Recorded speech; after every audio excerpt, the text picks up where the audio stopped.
Welcome to LOA Today. I'm Walt here with life coach Joel Elston. Today is Thursday, April the 11th, 2019. It is 8 a.m. in New York. It's 5 a.m. in Los Angeles. It's 1 p.m. in London. Sydney, Australia is actually around 10 p.m. Wherever you are in the world, thank you for joining us for another episode of LOA Today, your daily dose of happy. And I'm happy because Joel's back, and he's just telling me before the show how much he enjoyed his trip to Florida, particularly to Santa Maria Island, where his world-famous bench is located. This has got to be the most famous bench in the entire universe, Joel, don't you think? Well, certainly my universe, Walt. That's for sure. Yeah. No, it's cool. It's great. I love that you go back to that bench every year too, because having an annualized routine like that, because that's pretty much what that is, of returning to kind of like your spiritual roots and your developmental roots. That's a very cool thing that you do. I like the fact that you do that.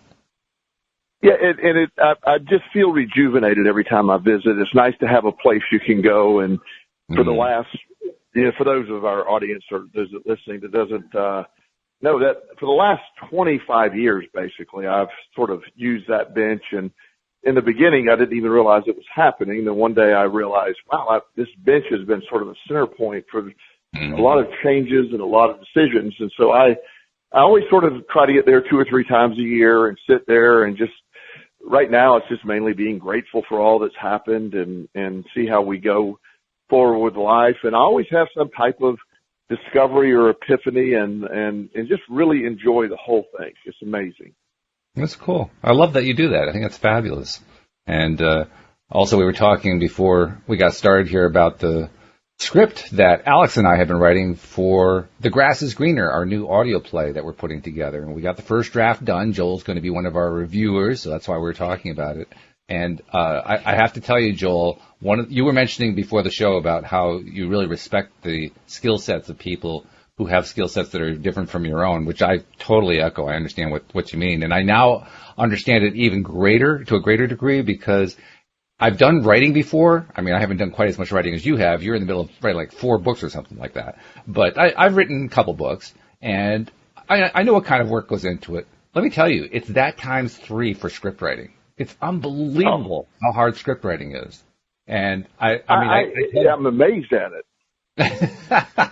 I was telling my sister that. Of course, she's a scriptwriter. She's been doing this for many years. And I wrote to her, I said, I have completely renewed respect for what you do when you write script and what other scriptwriters go through when they write scripts.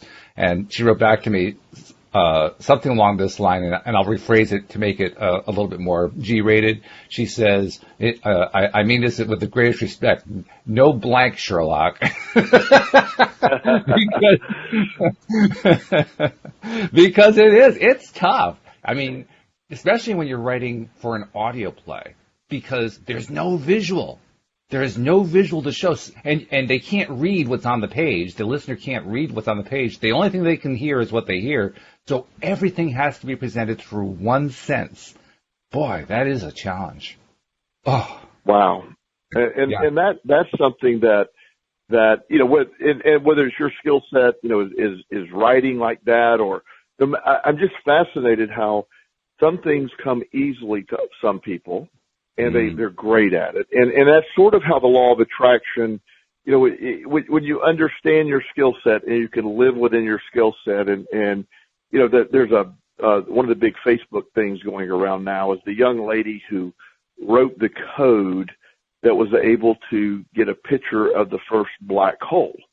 And it sounds so easy, but it's such an incredibly complicated story. And if you ever see it on Facebook, it's really cool. But she is her brain is able to visualize code and visualize computer code and how to do all that. And again, I'm fascinated by we all have skill sets. I love my skill sets and I'm grateful for the ones I have. But I'm just fascinated by like your sister and screenplays and writing, the audio, all that stuff is so, I've written books and I write them sort of in my voice and writing a book, the words are on the page and I don't think of myself as a great writer. One of the things that I do, like in public speaking, I don't try to copy anyone else's style. I just try to talk the way I talk.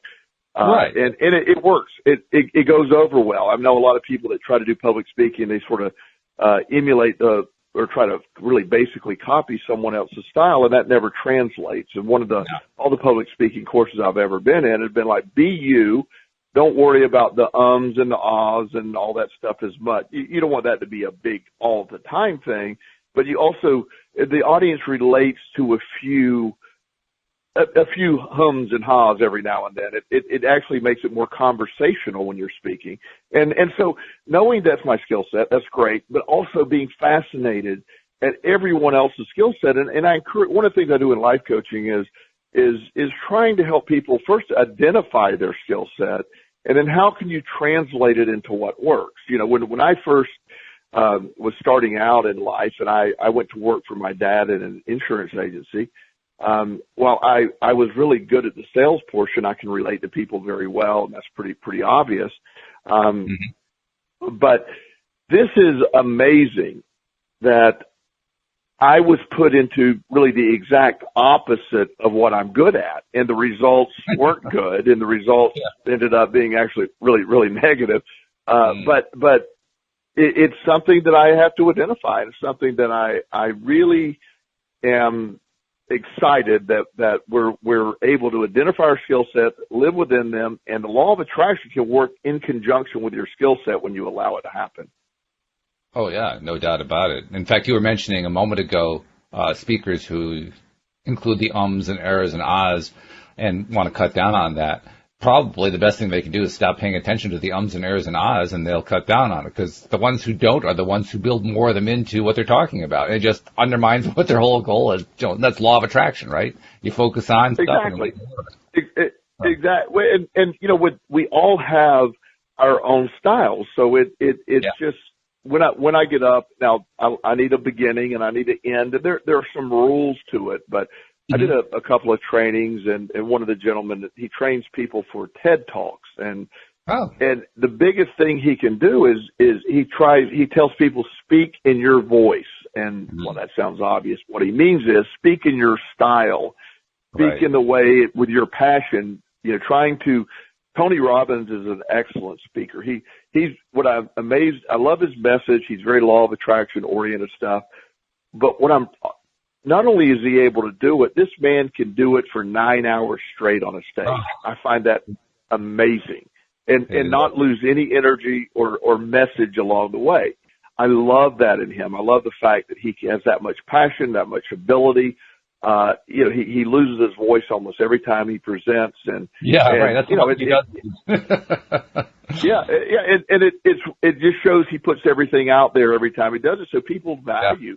That's why he gets 1,000 people paying $150 a day to hear him talk. You know, that's pretty good stuff. He's a great guy and with a great message. But if I try to be, I have a lot of the similar topics in when I talk what he does, but my style's different, and it wouldn't work. That's not my skill set. Your sister's skill set, your skill set, and I often work with people who are way out of their skill set, trying to force something that doesn't match their skill set into their life, and that creates this reverse law of attraction stuff. It's not reverse law of attraction, but it gets the negative side, because you're trying to force your way into something that doesn't fit where you're at. And I just, and that's what there's several psychiatrists, and there's all different types of psychiatry and the directions we go. But there's a concept that, and I forget the exact psychiatrist, he doesn't believe that there is very much mental illness or it's not very pervasive. And he doesn't really believe in depression. What he really believes in is you have your world, your skill set, your abilities that you should be operating at. And when you're stuck operating below that, it's the difference in where you should be and where you are that creates that delusion, as he calls it, of depression. You're not fulfilling your destiny. So it's this, unease in life. You're going through life with.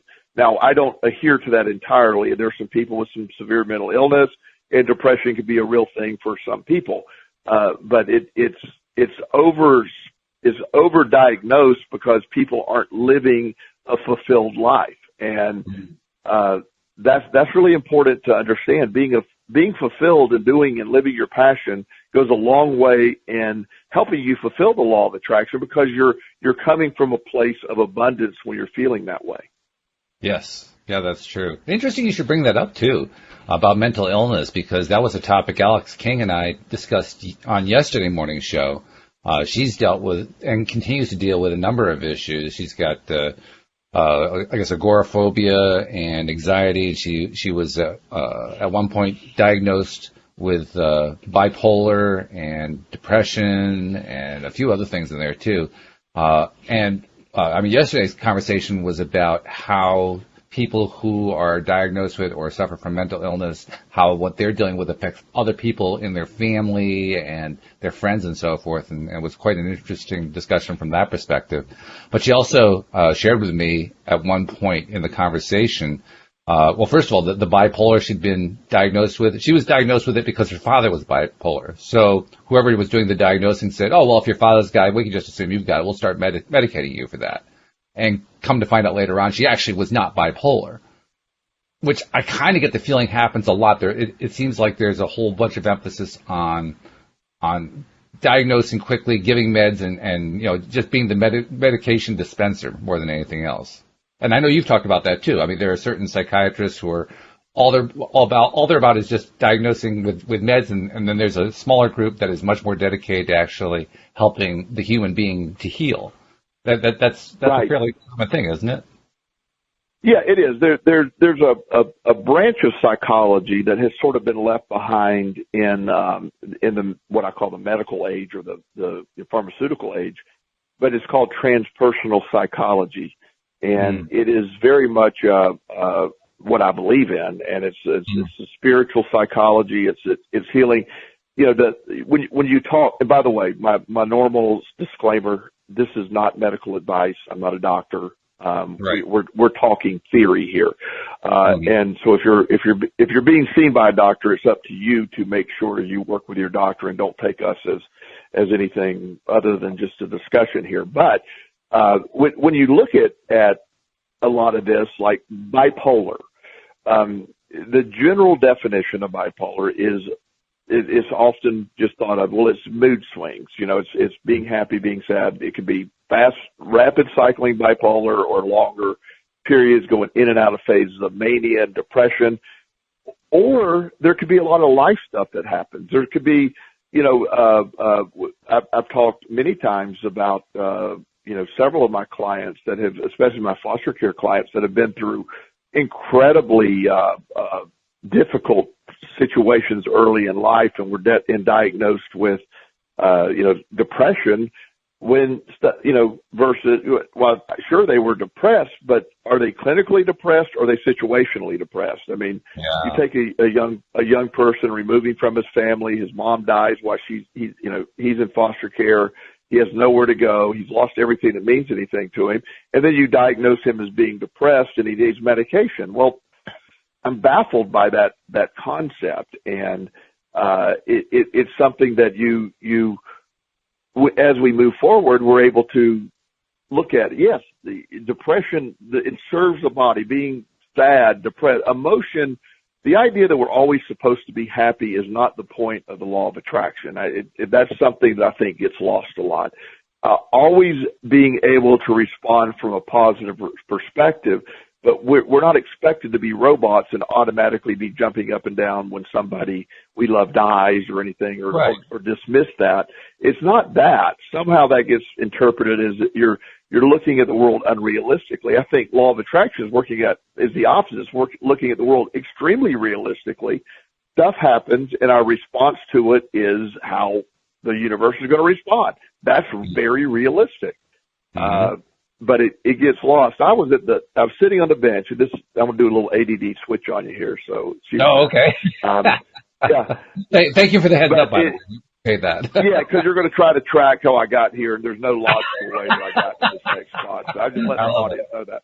Okay. But I was doing it was early morning before the sun came up. I was sitting on the bench in Florida on Monday morning, and I don't know why this popped into my head. And, but I was going to share it today. And, you know, I was just not thinking about anything, just generally having a mindfulness moment where I was just trying to, you know, and it was a very clear statement that popped into my head. And I wanted to I thought about it a lot, and the statement was, desire is the resistance. And I'm like, what does that mean? And I'm like, okay, that's just a random, but it was very clear that popped into my head. And as I've been sort of discussing it with some people and stuff, you know, I think we often think that I need to want it really bad for it to happen. But sometimes the desire of wanting something turns into resistance because by wanting it, you're suggesting that you don't have it. So when you desire something so strongly, the law of attraction is feeling, oh, he doesn't have these things. That you can want something too much. And so everybody that's listening is probably going, what? Well, oh, now we're really confused. And, it isn't about not wanting or being able to identify it's more about feeling like you're there versus the desire to get there. Does that make sense? Oh, it makes complete sense to me. I don't know about our audience, but it makes complete sense to me. In fact, the idea of desire being resistance, that resonates with me in a huge, huge way for a couple of reasons. Yeah. One reason is it really takes the sting out of the negative association we have with the word resistance. Because those of us who are deliberate creators and we're trying to learn to, you know, gain more and more control over what happens in our lives are people who we have like this built-in anti-resonance against resistance, like, oh God, we got to avoid resistance. But in fact, resistance actually serves us just as well as it works against us. I mean, it's a neutral tool, really. It's a neutral phenomenon. And, you know, when we understand it that way, then, well, of course, I mean, anything that we think about is creating a limit of some kind. The only time that you have no limits is when there's literally no thoughts going on. Then there's no limits. But the moment that you put a thought in, you say, okay, I'm going to start my structure. I'm going to build my foundation with my cornerstone here. And you just build a limit right there. It's not bad. It's just, that's just the way stuff works. That's the way logic, that's the way thought works. That's the way emotion works. You're piecing things together. Anytime you're piecing things together, you're creating limits. And those limits are good. That's how we create structures. That's how we create ideas. That's how we create everything that comes on into our lives. So, it's a great thing. It's not anything to be afraid of. It's a thing to be embraced. Of course it's resistance. Good. Thank goodness for resistance. Yeah. Well, yeah, and that's the thing, because when you're, you know, when in the beginning, I thought you just had to want it so bad that you would bring it. And not realizing that wanting it so bad is actually giving the emotion, the vibration of not having it, versus understanding that you want it so bad you can go to the point of feeling you already have it. If you want it bad enough to understand you already have it, then the law of attraction responds to that. And I hear people trying to implement the law of attraction, and they don't realize that their desperation. I see it most, obviously the two topics we always talk about are money and relationships. That's where almost everybody gets into the law of attraction with one of those two avenues. And I see people in relationships particularly get so desperate for the relationship. They desire it so desperately that they create such a resistance, and they almost inevitably attract the wrong person every time. And that's fascinating to me. It really is, because it's not understanding. I know there's a lady in town. I know her from, you know, we have crossed professionally a few times, and she cannot be without a man in her life. I mean, if one man leaves, the next day there's another man. It's just like she has to have a backup.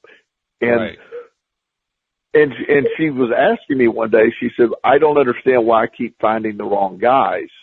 And I just said, I can't understand how you would expect to find the right one the way you're doing it. You're not looking, you're filling the lack that you're feeling about the relationship is going to be continued to feel with the same people that will create the lack, I said, why don't you take 6 months off from having a relationship? Why don't you be without a man for 6 months? Ooh. And she said, that's ridiculous. I said, okay. I said, there's your answer right there. I said, or keep doing what you're doing. I'm fine either way. I'm just letting you know that and that you see that. But she left home from her parents, and she, got married young on her first husband. And then there was a second husband. I think there's even a third husband, a few boyfriends. And it just, she's a great lady, but at the same time, her desperation for a relationship is the law of attraction is picking up on the desperation side. And again, desire. Her desire is gone way beyond desire and became an obsession. And she instead of wanting a relationship, she's more worried about not having one. And that's what the law of attraction picks up on. Absolutely. Yeah, that's where the Abraham two-ended stick concept comes into play in a big, big way. The two-ended stick being that every thing is actually two subjects. Every subject is actually two subjects. There's the thing end of the stick, and then there's the lack end of the stick. So there's lack of thing at the other end. And that when I heard that concept the first time, I said, oh, my God, why didn't somebody explain that to me 30 years ago? That would have been so much more helpful if I'd learned it then. But I did learn it. And that's when I was sitting on the bench. I kept, and for that message to be so clear, and while I know that message already, but for that to be, obviously I was needing to hear that, and I don't know exactly how it applies or where it's at right now, but it was such clarity. That's why I wanted to share it with our audience. It wasn't just this passing moment, but it was a very clear message wherever that comes from. It was just, and it was random. I was not asking a question. So the answer was delivered with me just in a state of meditation. And the answer was very clear. Desire is the resistance. Remember that. And, wow. Well, it came don't know what it means. Yeah, right.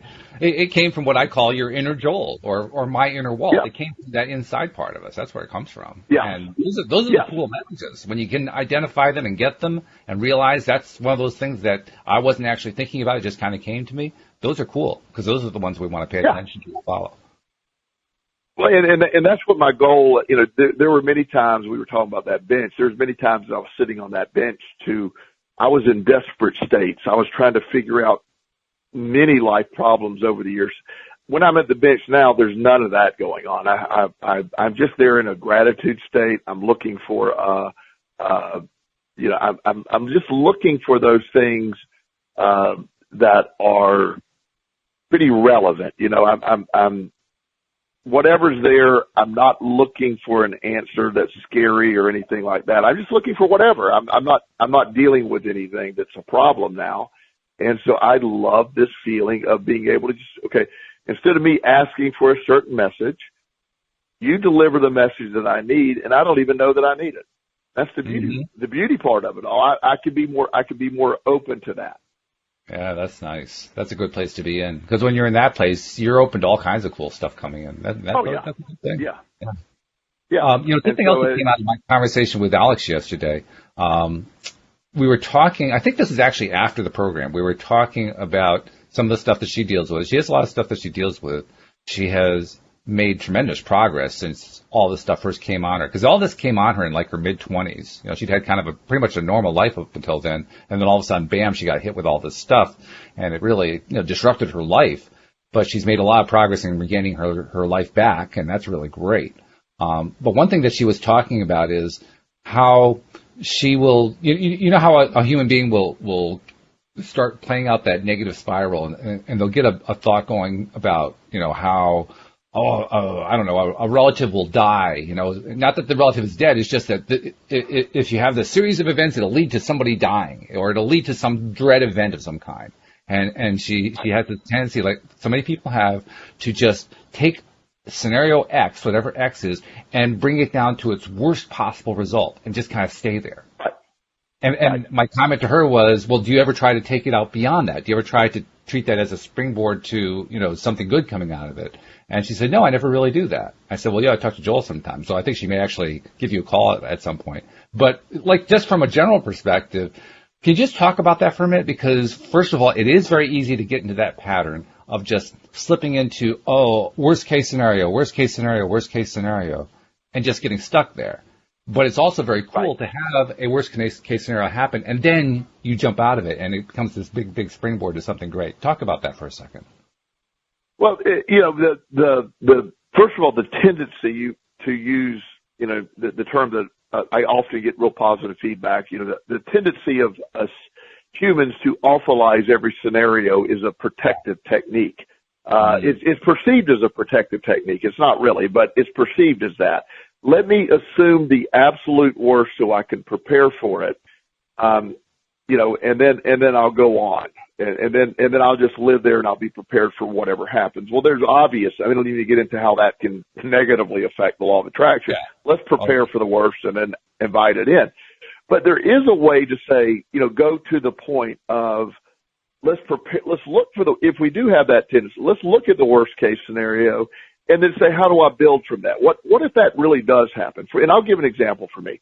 When I was in the middle of my addiction, I was doing some very antisocial things. I was committing crimes. I was supporting a gambling addiction by taking money that wasn't mine. It's called stealing by most people's terminology. And while I didn't really view it as stealing, I was always planning on putting it back. At the end of the day, it wasn't my money, and there's nothing other than stealing in that.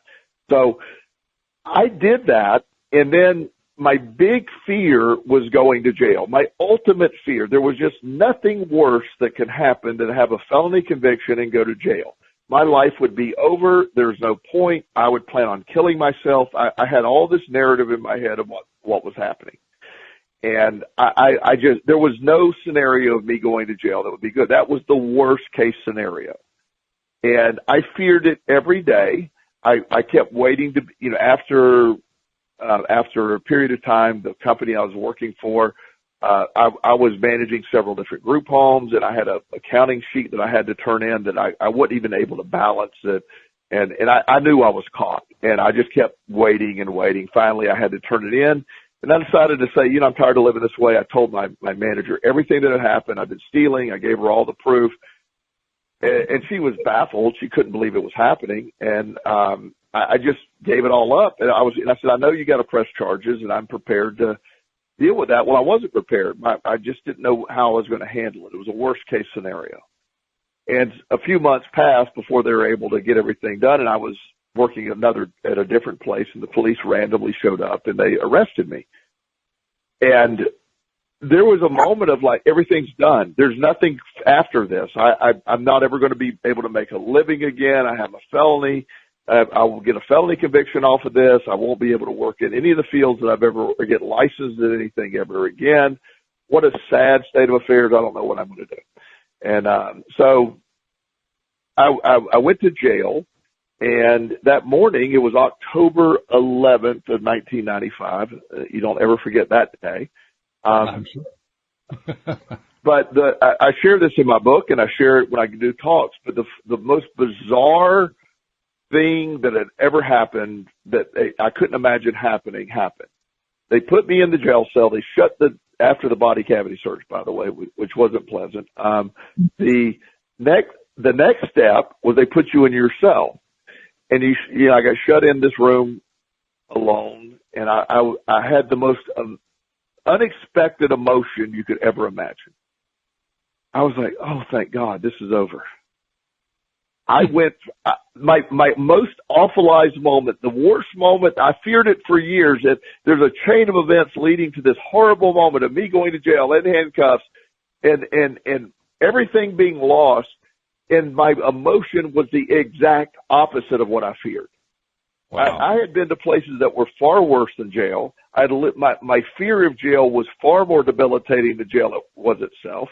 And then I look at it that not only did jail and my felony conviction eventually lead me into the field of counseling, it became a credential that is different than what most people have. I have the ability to relate to clients that most people in traditional therapy roles can't do. There's very few therapists or coaches that have a felony conviction that when somebody goes, well, you don't know what it's like to be here. Well, yes, I do. There's a whole benefit that I was able to find from the most awful, quote unquote, most awful moment in my life. So we do have this tendency to awfulize, But if we can then get to a growth mindset, a fixed mindset when we awfulize, we stop at the awfulizing point and say, there's nothing worse than this. A growth mindset is, how am I going to use this? How am I going to use this horrible event to build, to grow? What am I going to get from that? And it's a shift in thinking. It's simply a perspective change. But in retrospect, Walt, me being locked up in jail is one of the greatest things that ever happened to me. It started a whole chain of events that I never could have perceived. What I thought was the end of my life was the beginning of an incredible journey. It sounds very, it sounds almost made up. It's almost too impossible to happen the way it happened. But here we are. Yeah, here we are. Well, kind of continuing the theme of law of attraction, while you were telling us that fabulous story, Alyx King joined us here on the platform. So let me introduce you guys. Joel, meet Alyx. Alyx, meet Joel. Hi. Alyx, great to meet you. Hi, how are you? I'm good. How are you? Good, thank you. That was an incredible story. Well, thank you. It's obviously that took place over many, many years, and to have that, I've had multiple times in my life where there's this anxiety, this fear-based stuff. I'm not only am I in recovery from addiction, I'm in recovery from depression, I'm in recovery from anxiety. It is something that I learned how to use the momentum of the negativity to just rebound. The awfulizing effect eventually led to a rebound, and the 5 worst days of my life eventually become the 5 most pivotal turning points of my life that I don't necessarily view them as traumas anymore. I view them as platforms for change, and all that's my perspective in charge of all of that. It's pretty cool. I was telling him how we had the conversation yesterday also about how mental illness affects family members and how it affects friendships. And yes, I didn't get into detail about what we talked about yesterday, but you were talking yesterday about how your father's bipolar and other issues had affected you and your siblings and your mom and all that kind of thing. So I'm going to go back to Phil on that one. Talk a little bit about how this stuff affects other people in the lives of those who experience these debilitating circumstances. Well, I have my biological grandfather was an alcoholic who committed suicide. My biological father was a compulsive gambler who committed suicide. I have if I do a basic test, a psychological test, or one of these life tests, like looking at genetics, what's the most likely way I will die? It's suicide. I mean, suicide is the cause of death. I'm not trying to make light of that. It sounds like I'm joking, but it's something that runs in my family. The mental illness runs in my family. And the idea why there can be genetic components to this, there's a different, genetics suggests that DNA it can't be changed. Well, there's also a term called epigenetics where DNA cannot necessarily, it isn't necessarily just what it is. So the idea that, there's almost a bias when you go see someone, a doctor, and they say, well, your father or mother has depression or schizophrenia or any clearly, it's almost you give them a bias toward, yep, you're because your father was bipolar, you're bipolar. And what sends us down the path of that is if you, I don't know if I'll tell a quick story, Alyx, about it. It's more of a physical condition, but I have a friend, several years ago, or 3 or 4 years ago, super fit guy, he's in his mid 40s, known him for years, lives in Florida. And I got a call from his wife, and we used to work out together. And got a call from his wife, said, "You really need to come see Steve." He was shockingly diagnosed with liver cancer yesterday. And I was blown away by that. I was like, "This." At first of all, I didn't believe it. I'm going, "I don't believe that." And she goes, "No, it's real." She said, "We're going to see the oncologist next week." So I adjusted my schedule. I went down to see him. And I could not believe what I saw, Alyx. This was one of the most healthy, fit people you've ever seen. He was gray. He had lost, I forget the number, but it was like 17 pounds in a week. Wow. He was literally dying. So I saw him on a Friday. I couldn't believe it. I said, "Are you eating or going to the gym?" And he goes, "No, I'm just too tired and exhausted. I can't." And so his appointment was on Monday. And so I waited all day to hear from them, and they were in there all day, and I was expecting the worst. Like, what do they do? Rush him into surgery? I didn't know what they were doing. And he called me and he said, it was very weird. They kept doing tests and he didn't know why they were doing tests. And a little while they said, "We have no idea how this happened, but your results have gotten mixed up with someone else. You do not have cancer or any sign of cancer. You're in perfect health." Wow. His wife said the moment he heard that, his color came back. They went to Chipotle and he probably ate like 5,000 calories. He was in the gym that night, and within 1.5 weeks after that, he restored his health. He almost mentally killed himself with a diagnosis of cancer. So yeah. There's a book by Dr. Joe Dispenza called "You Are the Placebo." And it is this concept that we mentally do a lot. And so when you have a doctor tell you, and I'm not speaking to your case directly, but when you hear someone say, "Oh, you're bipolar," and it's based on the fact that your dad was maybe bipolar or maybe not, but it's not our job to diagnose him. But it automatically, psychiatry, they cheat by saying, "Oh, your father's bipolar. Your up and down moods are clearly a bipolar diagnosis," and they'll even medicate you for something that you don't even have based on circumstantial evidence. And then you start living as a bipolar person, and that was never you in the first place. Right. That's exactly what happened to me. Well, partially, because I never believed I was bipolar because I'd seen it firsthand. So I was like, nah, I don't know. I was like, I'll take your medication, but I don't know about this diagnosis.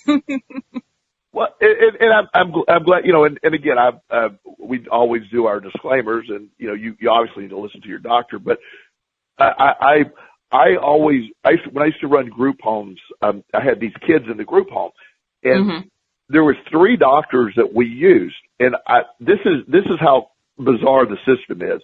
I had one doctor that everybody was bipolar.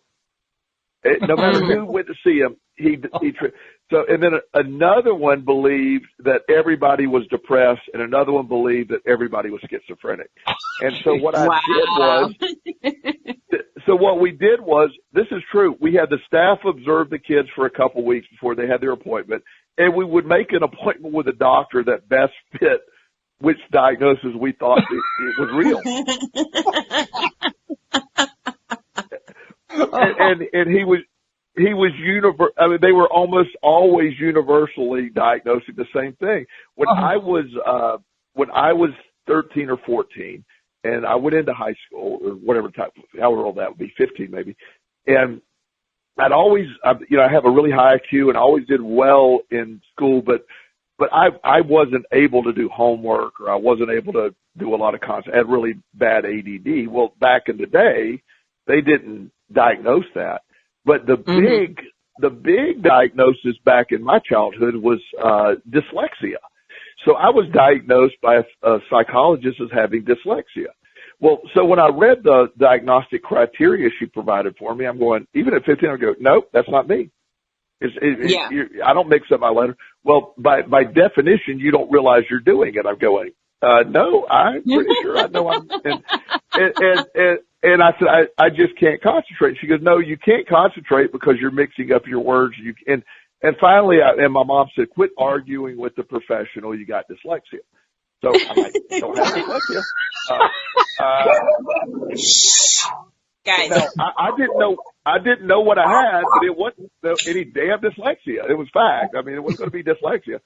So at some point, they're like, okay, we're going to give you a reading specialist. I go, oh my God, it's not a problem with me reading.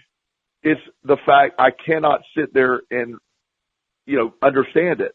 And I can read it, I understand the words, but if I don't have interest in it, I can't focus on it. I'm just, I'm visualizing squirrels running in circles when I'm reading about, Julius Caesar and boring stuff like that.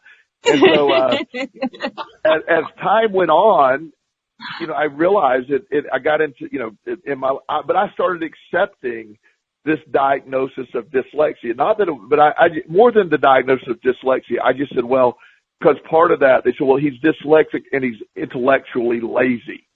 He doesn't want to learn. He's just being defiant. So I started being, I am defiant.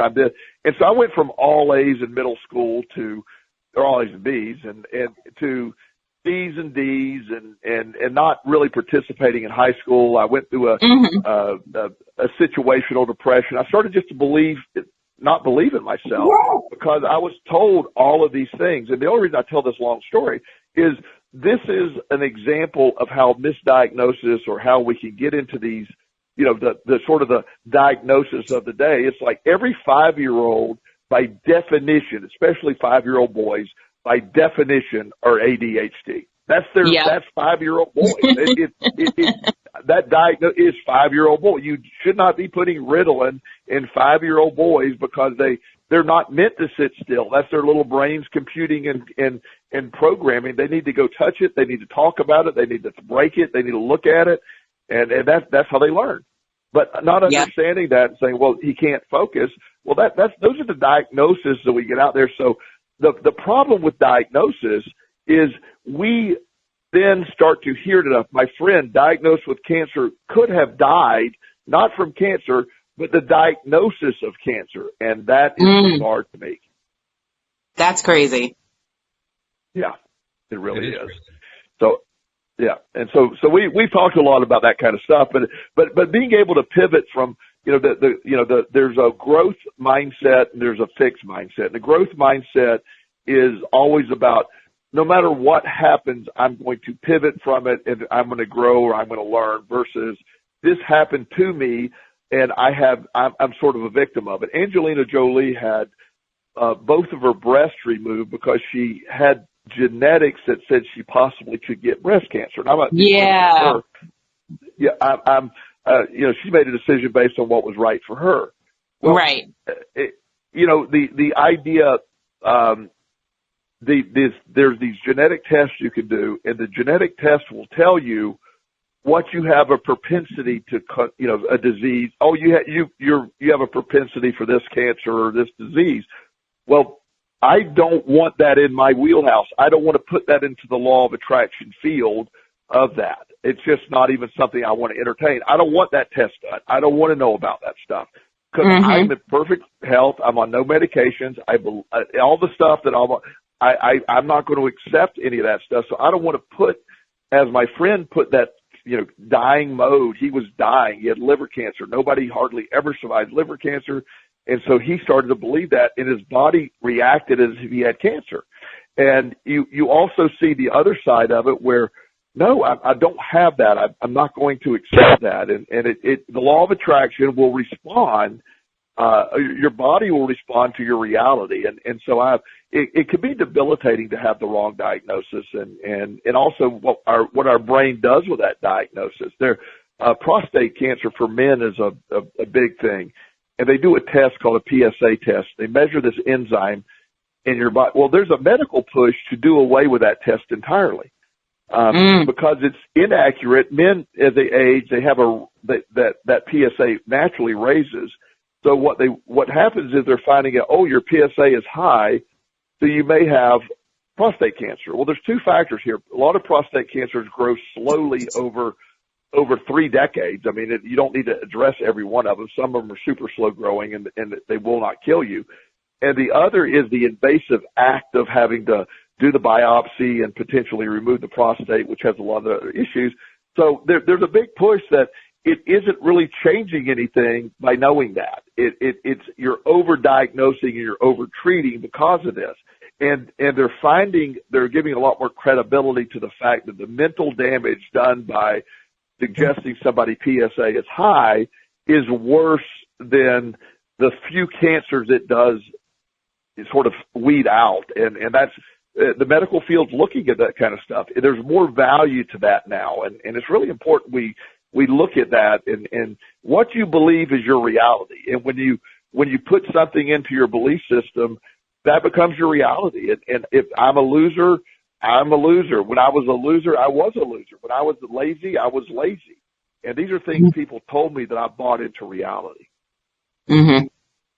It's so easy to do, isn't it? To bring this stuff into reality and not even realize that we're doing it. I mean, it seems like we are responding to what's happening rather than creating what's happening. Right. That's so true. That creation piece that since we're deliberate creators, and when somebody gives you something that doesn't match what you're trying to create, that can interfere with what you're trying to create. And we as humans in a protective mode do have this ability to, or almost an automatic default situation to say, well, what's the worst thing that can happen here? But I told the story a few weeks ago to Walt. I have this really cool thing I get from the post office every day. They send me sort of a picture of the mail that I'm getting every day. You sign up for it. It's really cool. And so I see the envelopes that I'm getting, and it's something that it helps me. Like if I bill some of my clients, and if a check's supposed to be here today, I see it, so I know to get the mail early or whatever. And so it's a cool thing. Well, one day Walt and I are on the phone doing a show, and right now I'm looking at my computer and I can see my email. This came up. I said, "Oh, what's my mail today?" Well, I was at my office and doing this call, and the IRS had sent me a letter. And now I go super honest with the IRS. If anything, I go to the other side of cautious with them. I report every penny of income. I do everything I can. But my mind went to, what does the IRS want? What does the IRS want? What's the IRS trying? Oh my God, do I owe them money? Am I in trouble? And I spent the entire day, I could not get my mind off of what was good. There was no reason the IRS should be writing me. And I spent the entire day doing that. So I rushed home. Usually I go to the gym. I said, no, I'm going to rush home and get the mail because I got to address it. I got to call the IRS. Turns out I'd overpaid them like $1.23. And I spent the entire day awfulizing what that envelope could be. Now, logically, I knew that if it's a really bad problem, the IRS will send something certified mail. They won't just send you a normal envelope. So I knew all that, but I still spent the entire day worrying about all that. And those are the things that I still, even though I've come so far in those areas, especially if I'm caught off guard, if I'm anticipating something, I'm like, oh my gosh, I can sit there and awfulize everything, and I work hard on not doing that. But it's hard to pull away from that. I'm so much better than I used to be, but it is something that we do have a tendency as humans to do. And of course, the law of attraction. Now, in this case, it didn't create any more problems. But if I would have stayed in that vibration or that negative, awfulized state, then other negative things are going to come about. And it's such an important factor when we look at all this to really understand this process and how it unfolds. I'm thinking about that. $1.23 that you're worried about for 8 hours. That means you were worrying at a rate of 15 cents an hour. I mean, what a great pay rate that is. 15 cents an hour. Well, yeah. And that's so not me. Versus, and all the stuff but worst case scenario, no matter what the IRS throws at me, I'm fine. I deal with the IRS on behalf of my clients a lot. A lot of my clients get into severe problems. I'll often do joint phone calls. They're an incredible, they have such a negative reputation, but they work very well with people. They work out payment plans. They have a thing called offer and compromise for people that can't pay, and they can literally erase a bunch of your debt. So there's a ton of stuff they can do for you. And I've never had them be mean when I'm on the phone. So my fear was totally irrational, but it was just, it's just a base mindset that we revert back to. And that's how we find, and that's the unintentional attraction we put into our life. And I'm using that example, but it can happen in any area, or you can overthink, well, what did this person mean by that? Or, I haven't heard back from a text from my friend. So obviously my friend's mad at me or dead, one of the two things, and a million other things, all those things. But we have that tendency to say, well, what's wrong here? And it's something that you don't, you just don't have control over until you learn to deal with it and you learn to have control. That's the big key. How do you learn that? Good question. It's like anything else. It's about practicing it and using logic. It's sort of a cognitive behavioral approach where you logically sit there and say, okay, this isn't serving me. And not only is it not serving me, it's detrimental to me. So I have the ability to, most of the time, obviously not on the IRS day, but most of the time I have the ability to sit there and logically process this and, say, what am I going to do with this, or what does this mean? I don't have an answer, and the only thing I can control is my perspective or my attitude for it. I can't control someone else's behavior. I have no control over what was in that IRS envelope. I have no control over my son's behavior. I have no control over what my clients do. I can only control my perspective of those things. So when I give up control or belief of control in those areas, it becomes easier, because it's a lot easier just to deal with what is in my control. And almost always that's simply my perspective toward things. And first of all, I get it sounds so incredibly simple, but it's the hardest thing that we as humans have to deal with psychologically, I believe, is separating what's in our control from what is our perception of what is in our control versus our perception of what's out of our control. If you're worried about someone else's actions, or you're worried about what's going to happen here, or something that is clearly out of your control, you're actually putting emotion into the field. It's like worrying is praying for what you don't want. It literally is sitting saying, okay, this is what I don't want. Please give it to me. That's what worry puts out into the law of attraction. Oh no. Yeah.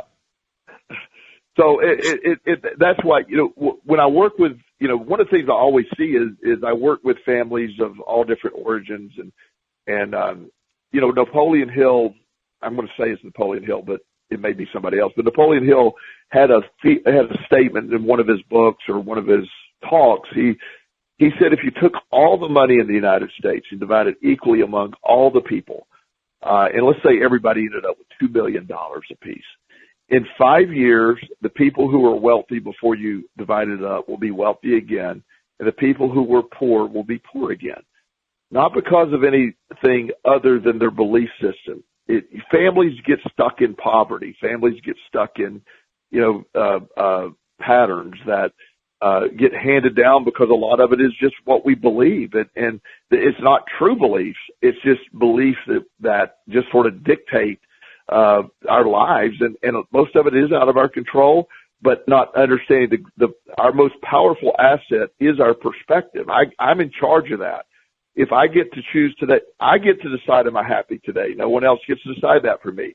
Events can't make me happy.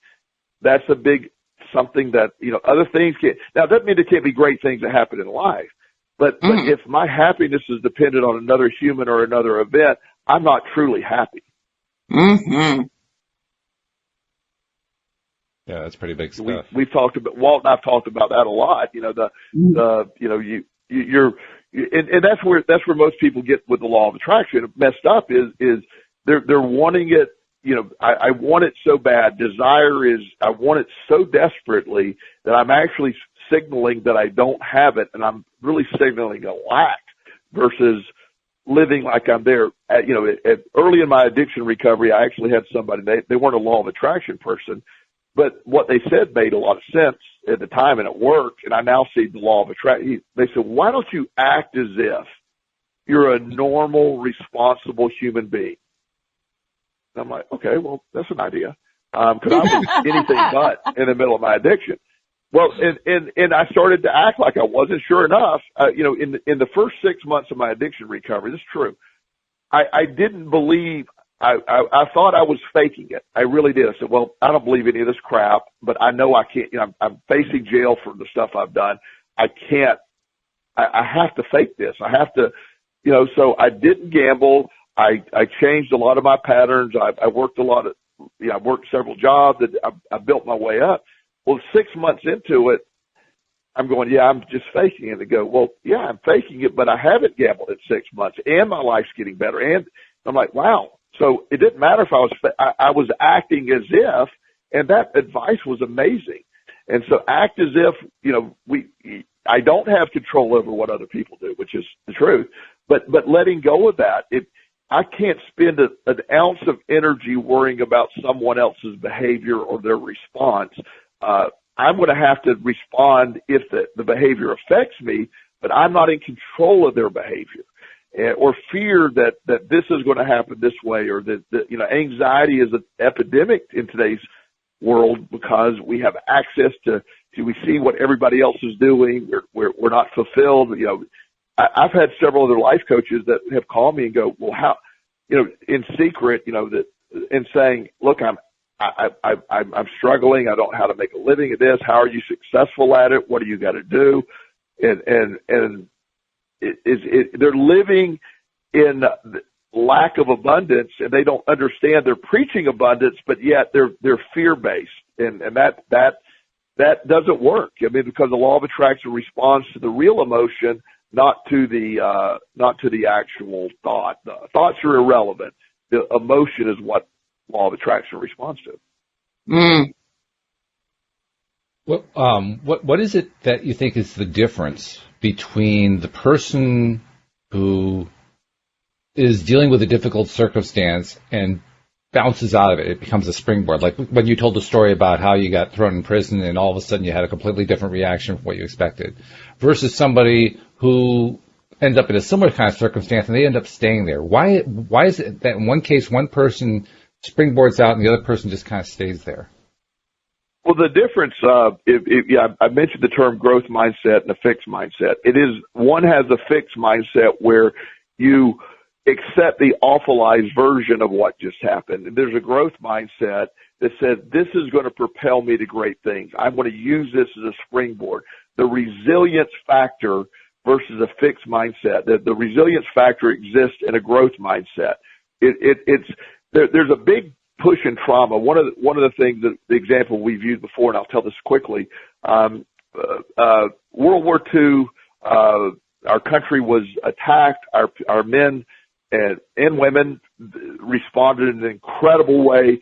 We literally built up a huge arsenal and went abroad and just kicked butt. We defeated, we were huge in defeat of the evil that was attacking, and we did huge fact. Now, atrocities took place. People died.